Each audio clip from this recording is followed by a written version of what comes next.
سکینہ کو کراچی کے سب سے بڑے دماغی امراض کے اسپتال میں داخل ہوئے 3 دن گزر چکے تھے، جہاں مجھے نفسیات کی گتھیوں کو سلجھاتے ہوئے کوئی 10واں برس تھا۔ وہ جب سے آئی تھی اس وقت سے چپ تھی، بلکہ وہ تو کئی دنوں سے چپ تھی، اور کئی ڈاکٹروں کے علاج کے بعد ہی مینٹل ہاسپٹل لائی گئی تھی۔ سکینہ دبلی پتلی تیکھے نین نقش کی پرکشش لڑکی تھی۔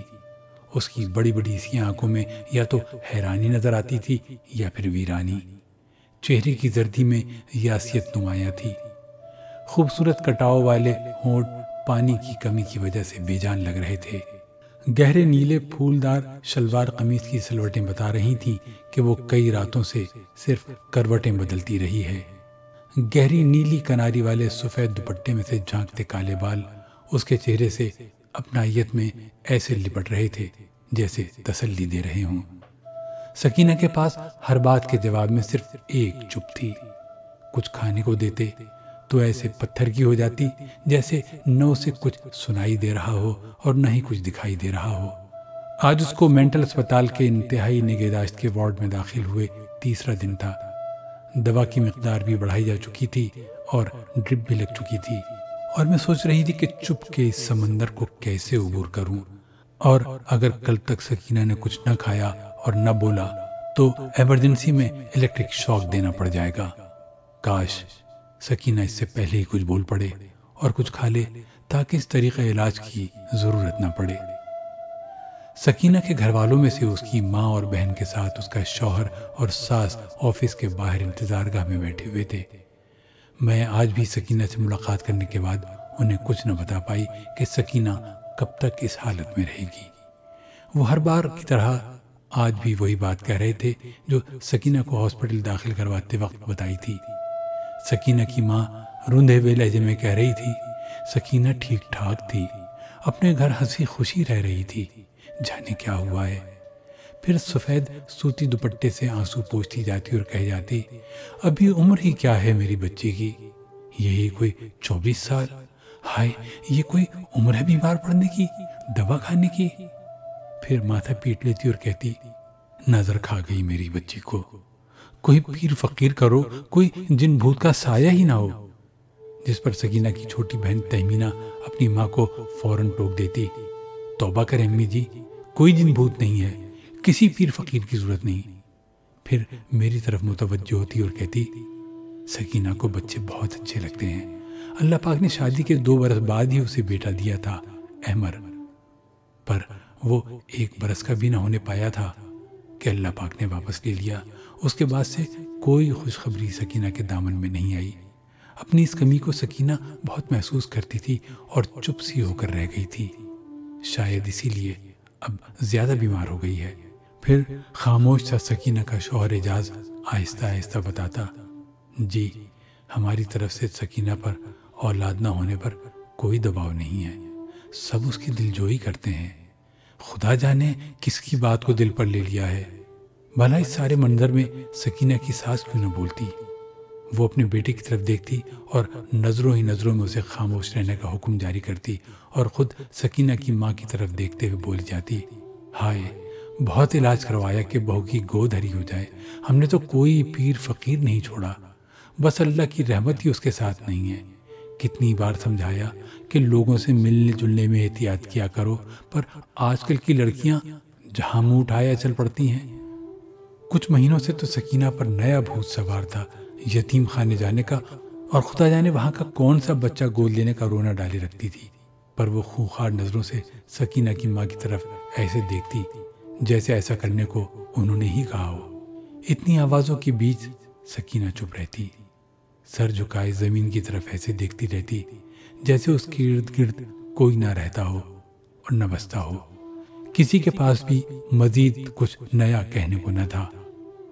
انٹرویو والے کمرے میں ایک لمبی سی خاموشی چھا گئی، جسے میں نے ہی توڑا، اور ایک نئی یقین دہانی کے ساتھ سکینہ کے تمام گھر والوں کو واپس گھر جانے کو کہہ دیا، اور خود سکینہ کی کیس ہسٹری میں الجھ گئی۔ سکینہ کو داخل ہوئے 4تھا روز تھا اور اس کی چپ کو کئی دن۔ ایسا کب تک؟ آج میں نے سوچ لیا تھا کہ مجھے اس یتیم خانے ضرور جانا ہے جہاں سکینہ چوری چوری جایا کرتی تھی، اور اس بات کو اس کی ساس نے باتوں باتوں میں ہر انٹرویو میں جتایا تھا۔ یتیم خانے کی تفصیل سکینہ کے شوہر اعجاز سے مل گئی تھی۔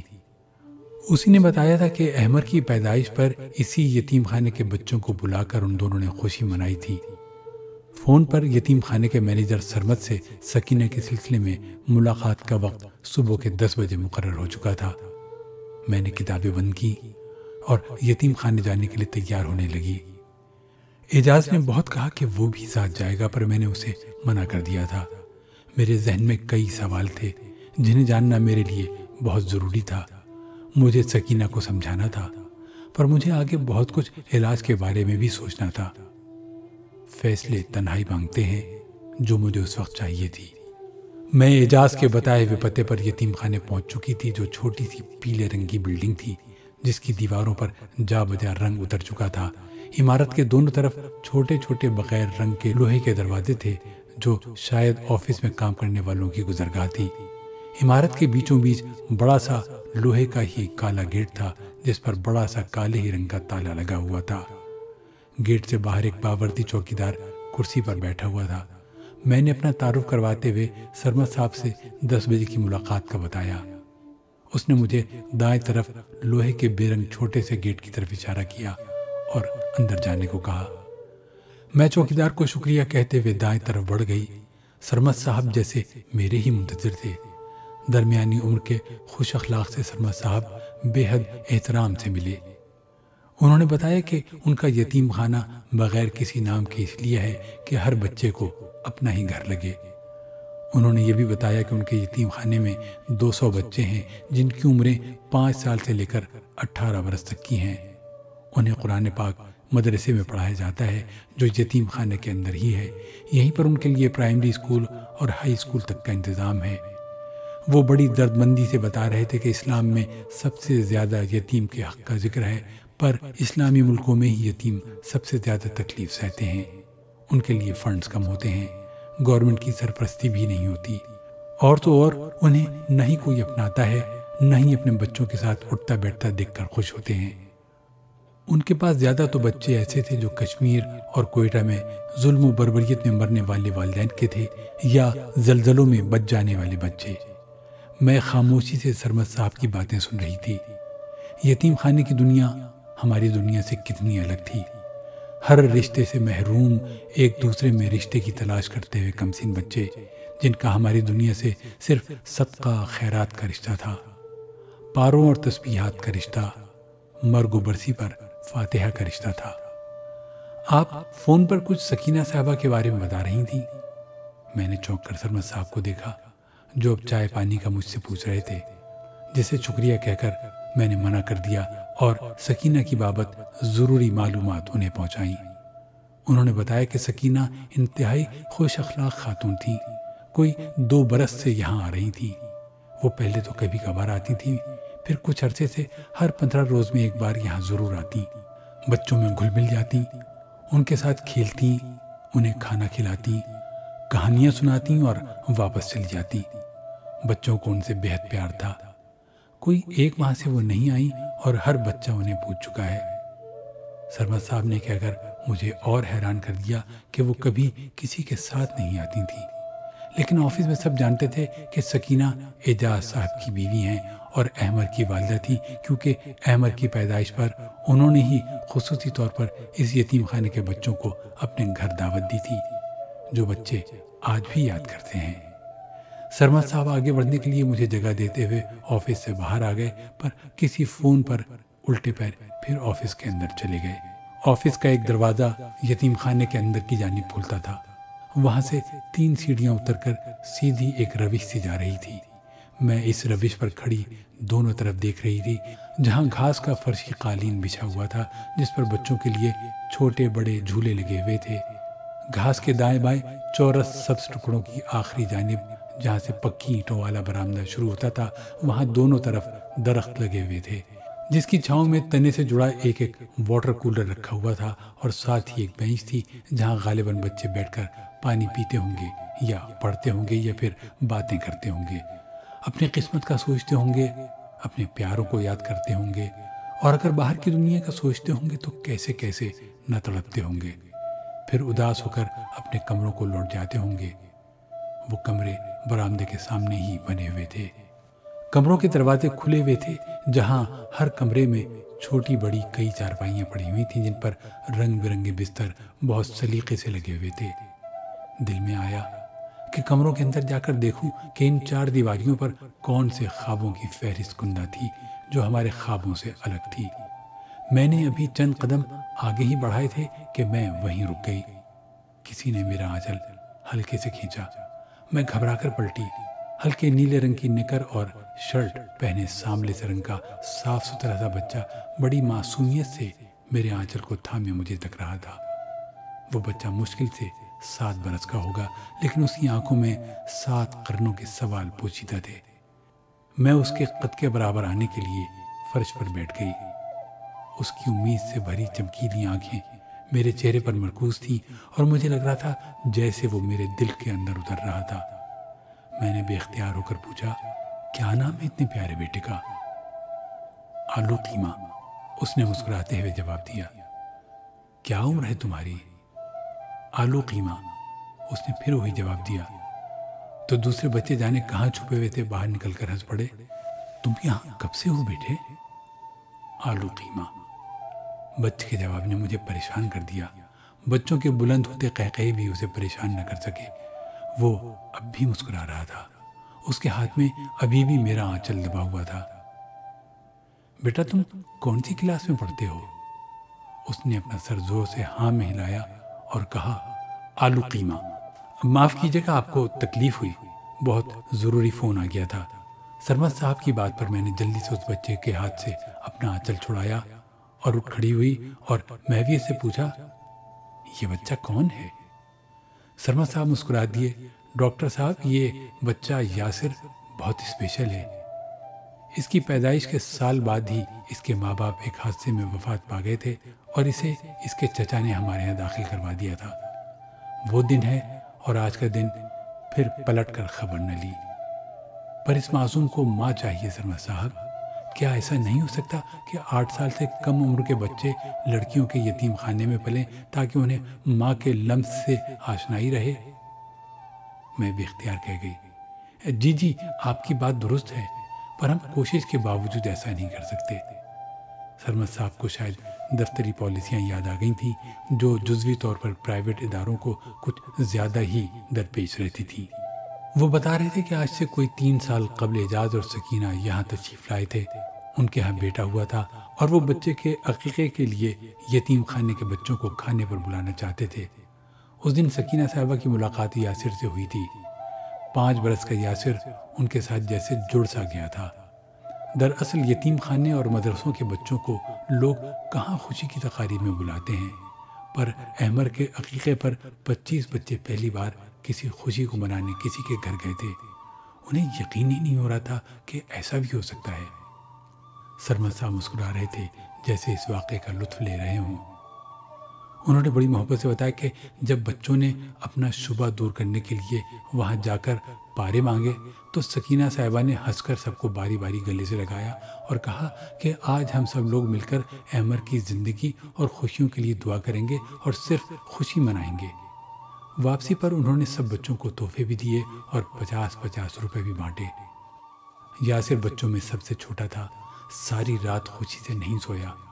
سکینہ صاحبہ نے اس دن بچوں کی فرمائش پر اپنے ہاتھ سے آلو قیمہ بنایا تھا۔ میری حیرانگی قابل دید تھی۔ اب کافی کمروں کے سامنے سے گزر کر ملقہ مدرسے کے سامنے کھڑے تھے جہاں بچے قرآن پاک پڑھ رہے تھے۔ سرمد صاحب آگے آگے تھے اور میں ایک معمول کی طرح ان کے ساتھ خاموش پر سب کچھ اپنے اندر جذب کرتے ہوئے۔ اب ہم یتیم خانے کے اسکول کے سامنے تھے جہاں 2 کمروں میں پرائمری کی کلاس ہو رہی تھی اور تیسرے کمرے میں سیکنڈری کی کلاس۔ میں سوچ رہی تھی کہ اگر یہ 200 بچے سڑک پر ہوتے تو کیا ہوتا۔ سرمد صاحب کی بات نے مجھے چونکا دیا۔ وہ کہہ رہے تھے کہ یتیم خانوں اور مدرسوں میں جو بھی صدقے خیرات میں آتا ہے وہ زیادہ تر بریانی رائتہ ہی ہوتا ہے یا پھر قورمہ۔ ہمارے بچوں نے سن رکھا تھا کہ آلو قیمہ ایک ڈش ہے جو صرف ماں ہی اپنے بچوں کو بنا کر کھلاتی ہے۔ یاسر نے کبھی آلو قیمہ نہیں کھایا تھا۔ اس نے پہلی بار فرمائش کی تھی سکینہ صاحبہ سے، اور انہوں نے اپنے وعدے کے مطابق آلو قیمہ بنایا بھی تھا۔ یاسر کو اتنا مزہ آیا کہ اس دن سے ہر آنے جانے والے کو خوشی خوشی بتاتا ہے کہ اس نے بھی آلو قیمہ کھایا ہوا ہے۔ سکینہ صاحبہ جب بھی آتی یاسر کے لیے آلو قیمہ اپنے ہاتھ سے بنا کر لاتی تھی اور اپنے ہاتھوں سے کھلایا کرتی تھی۔ یاسر ان کی غیر موجودگی سہار نہیں سکا، اور جب سے وہ ہر کسی کو اس کے سوال کے جواب میں آلو قیمہ کہہ دیتا ہے۔ آپ برا نہ مانیے گا، میں نے پلٹ کر اس معصوم کو دیکھا۔ اس کی آنکھوں میں اس وقت بھی اس کی خواہشیں امید کا جھولا جھول رہی تھیں۔ میں یاسر کی معصومیت، محرومی اور ان گنت سوالوں کو اپنی آنکھوں میں لیے واپس مینٹل ہاسپٹل آ گئی، اور اب میں سکینہ کے روبرو تھی۔ وہی اداس مزمحل آنکھیں، دن بدن کمزور ہوتا جسم، سکوت کا نوحہ لکھتی اس کی موجودگی۔ سکینہ، آج میں اس یتیم خانے گئی تھی جہاں تم جایا کرتی تھی۔ اس نے میری بات پر بے چینی سے مجھے دیکھا، پر پوچھا کچھ نہیں۔ میں نے بہت سارے بچوں سے ملاقات کی، بچے تمہیں بہت یاد کرتے ہیں، پر یاسر تمہارے بغیر بہت بہت اداس ہے۔ میری بات پر سکینہ کی آنکھوں میں اعتبار کا رنگ جھلکنے لگا۔ وہ کرسی پر بیٹھی بے چینی سے پہلو بدلنے لگی۔ میں نے آہستگی سے کہا، تم بہت اچھی ہو سکینہ، تم درد کی زبان جانتی ہو، تم دوسروں کی خواہش کو خوشبو کی طرح خود پر چھڑک لیتی ہو، پھر ان خواہشوں کو اپنائیت اور شفقت کا پیرہن دے دیتی ہو، ماں ہو جاتی ہو۔ سکینہ کی آنکھوں میں زندگی کے سرخ ڈورے تیرنے لگے۔ میں نے اعتبار کے منظر میں ایک نیا رنگ بھرنے کی کوشش کی۔ کیا نام ہے تمہارا؟ میں اس سے زندگی کا تعارف نئے سرے سے کروانا چاہتی تھی۔ آلو قیمہ، اس نے مسکراتے ہوئے جواب دیا۔ کیا عمر ہے تمہاری؟ آلو قیمہ، سکینہ نے سکون سے جواب دیا۔ کیا تم جانتی ہو کہ یہاں کب سے ہو؟ آلو قیمہ، سکینہ کے جواب پر میری آنکھوں میں آنسو آ گئے۔ مجھے لگا جیسے یاسر کی نرم ہتھیلیوں میں میرا آنچل دبا ہو۔ تمہیں یاد ہے بیمار ہونے سے پہلے تم نے یتیم خانہ جانے کی ضد کی تھی اور تمہیں کمرے میں قید کر دیا گیا تھا؟ اس نے اپنا سر زور سے ہاں میں ہلایا اور مسکراتے ہوئے کہا، آلو قیمہ۔ سکینہ کے ایک ہی جواب پر میرے کئی سوال سانس لینا بھول گئے۔ اعتبار کے منظر نے بے اعتبار رشتوں کے سارے بھید کھول دیے تھے۔